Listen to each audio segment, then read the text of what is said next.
So one of the other tools we have is called videoQC. And videoQC is a player that takes advantage of the boards to do output. So the idea is you take files or streams from IP sources, and then you can actually play them out through the KONA board, but you can also view them locally on the screen. So I'm just going to find a file to play back. So it supports a huge variety of files, all of your MOVs, MXFs, TS streams, program streams, MKVs. It includes processing for ASO2 and IMF and DCP packages directly, so you can just pick one file and it picks up all the rest. Same with P2, camera card stuff, it'll pick up all the associated files. It plays pretty much everything. So yeah, here's just an MP4 file, and so while you're playing you get the frame rate down here at the bottom. You can set this to various kinds of time code, but the time code is also shown at the bottom here for the LITC and the VITC. You get a little information about the file, its duration, and 720p 59 in this case, AVC1 compressed. We give you meters for all of the audio channels, up to 32 channels now in a file. And all of this is also going out of my KONA right now, so I see it on my HDMI and my SDI monitoring. If you want your KONA to be used for something else, you can disable the hardware and just use this as a software module, but normally it's used with hardware. So in terms of functionality, once you've got a stream or a file open, you have these settings in the settings, which more or less are overall settings you want to put in for things like default color space if it's not encoded in the file, whether you want to have audio 1.2 encoded, or whether it's like compressed Dolby signal, which 47 character set you want to use, all these kind of normal bits and configuration. And you can also do an IP config in here if you're doing like the IP board with 2110 or 2022. Not many people are using this anymore because of the NMOS popularity, but it's still handy if you don't have an NMOS at home.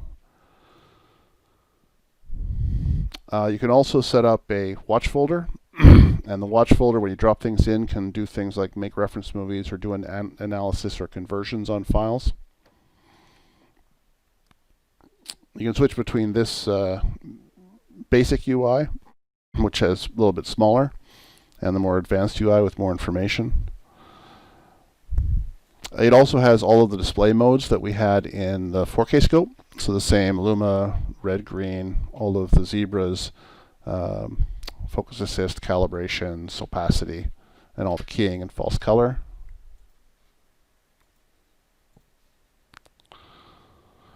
You can display the captions if they are in there. I'm not sure if this has captions. Yep, it does. So I can show the 601 captions here. We'll see. Looks like this doesn't have service 1. Oh, it does. There it goes. So it brings up highlights or dots where it has the captions, and then it displays them on screen so you can check them. In modes, you can do loop or palindrome. You can also show video or audio only, and you can change the aspect ratio. We take it out of the file, but if the file is wrong, then you can force it to a different aspect ratio. There's a media info tab, which gives you a deeper look into sort of what's in the file itself in terms of header and audio system, and then any metadata that we can drag out of the file.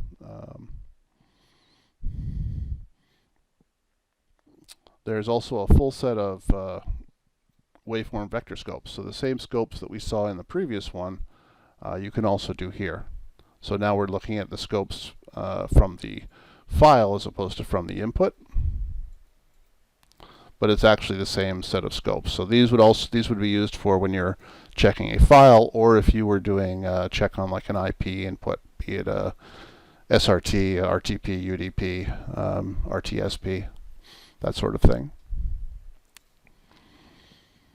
There's a data view, which is a hex view, just like the other 4K scope we just had a look at.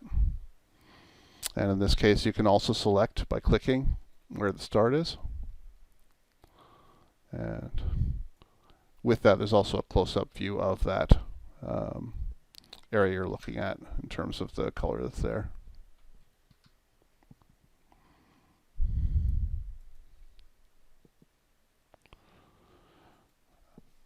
Any of the media that's in here you can also export. So you can do clipping, where you can choose a start and an end point in the clip. You can insert extra closed captioning or alternative audio. And then you can process it out to a number of different formats. We actually let you edit your own profiles. So in terms of what you want to export, you can export QuickTime, YCRCB, DVC Pro, XDCAM, MXFs, OP1As, DPPs, MP4s in a variety of 264 and 265, JPEG 2000, MXFs, transport streams, DNX HD outputs, including OP Atom and OP1A compatible with Avid. Also, we support Avid direct into the interplay system with check-in, or even things like MOV 422, MPEG-2, and FEV1 lossless.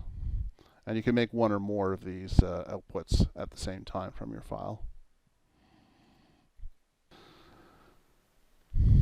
We also have big meters, so if you want to look more closely, and the meters, of course, can be set for loudness, or they can be set for your peak RMS. You can also select different audio pairs for monitoring and do like a hold max. If you are monitoring at home and you only have 2 channels of output, there's an audio routing panel.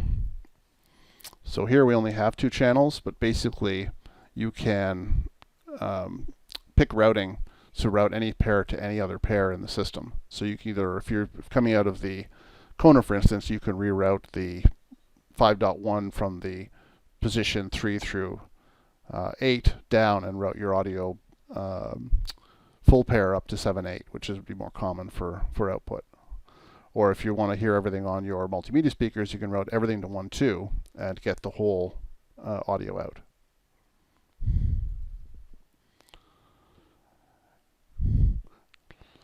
And the last 3 are a little bit different. So those are all that stuff we've gone over is all the viewing modes, how you would normally use it with files and with IP streams. And I'll talk a little about IP streams in just a sec, but the last 3 are more automated. So we have an automated analysis system. So I've already analyzed this once. So here it's gone through and checked the video size and type and organization at GOP. It's checked the luma, the saturation, the U and V channels, as well as the legal broadcast, missing edge frames and repetition, and loudness and peak. So it goes through and makes this big chart, and then it puts an X here where it finds anything that is a problem. And a problem is any point that exceeds what you have put in as your limits. So if I go to view events, it'll now bring up all the events here, and you can see there's a whole bunch of line repetition. And those would be, frames that were all one color, or frames where it went black. There's missing top, bottom. There's some audio issues, but basically it shows me each time code, where it is, how long it lasted, what the value was, and then I can go in and actually add details, write details, change the severity, and click them in and out so that I can come up with a output that is just the actual problems. And from there I can export it as a CSV, a PDF, an HTML. I can create a proxy to go with the HTML to show the errors, or as markers back into Adobe or Avid.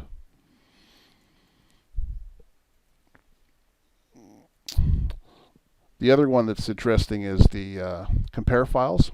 So compare files lets you take 2 files and compare them. So I have one file up now. If I go and I load a different file,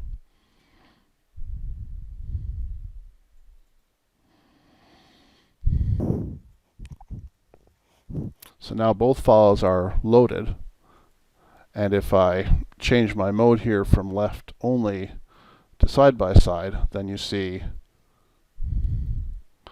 both files side by side. So this is file A and file B. I'll set them to play.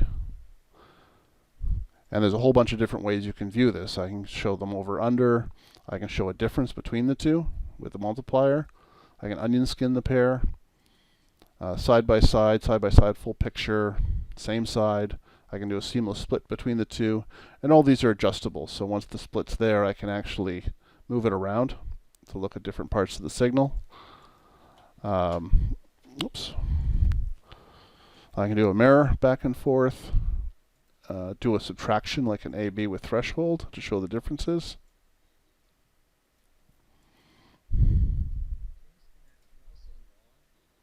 Down at the bottom here, there's 3 different methods of doing comparisons: PSNR, SSIM, and MS-SSIM. Each one takes longer than the last, but you can enable one and launch an analysis, and that will do an analysis between the 2 files and give you a quality spec that comes back as a chart in the area where I showed you the charts earlier. And then you can see exactly where there are problems and how bad the problems are.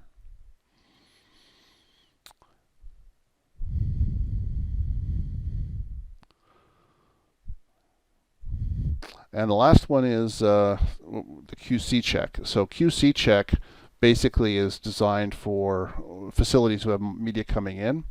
It compares the file that comes in against a particular spec.